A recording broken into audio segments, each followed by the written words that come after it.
Les informations en détail. Le président Abdel Fattah el-Sisi a félicité le peuple égyptien à l'occasion de la Pâque orthodoxe et de Sham el-Nessim, la fête du printemps. Le président el-Sisi a assuré sur son compte sur les réseaux sociaux que ces fêtes reflétaient toujours l'unité du peuple égyptien. El-Sisi a souligné que l'Égypte avait prouvé à travers les différentes époques que musulmans et chrétiens resteraient toujours unis face aux ennemis de la patrie qui tentent de semer la zizanie entre ces deux composantes de la société égyptienne qui faisaient front unis face aux tentatives récurrentes de déstabiliser le pays.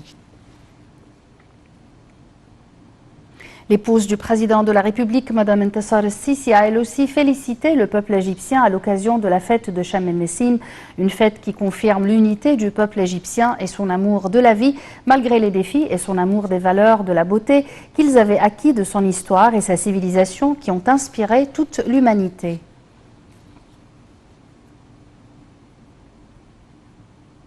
Les Égyptiens célèbrent donc dans l'intimité Sham el-Nessim ou la fête du printemps sur fond de mesures préventives contre le coronavirus et en pleine jeûne du mois de Ramadan. Le ministre de l'Agriculture et de la Bonification des Terres, Saïd El-Qusseir, a ordonné la fermeture des eaux, des jardins Al-Orman, des aquariums et de tous les jardins du Caire pendant la fête de Sham el-Nessim pour prévenir la propagation du coronavirus.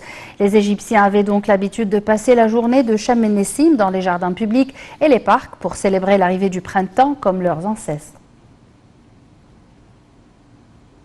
Le ministère égyptien de la Santé et de la Population a déclaré que 22 376 personnes avaient été vaccinées jusqu'à ce jour contre le coronavirus dans le gouvernorat d'Assiout.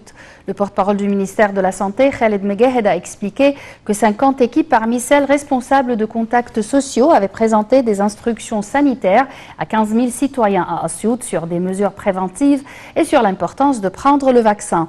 Ces campagnes de sensibilisation ont duré 2 jours dans plusieurs provinces à travers la République.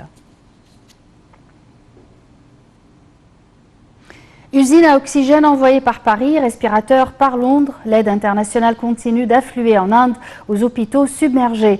En première ligne face à la pandémie, l'Inde a enregistré 370 000 nouvelles contaminations en 24 heures. Le pays a été endeuillé par 3 400 décès supplémentaires en 24 heures, ce qui porte le bilan total à plus de 219 000.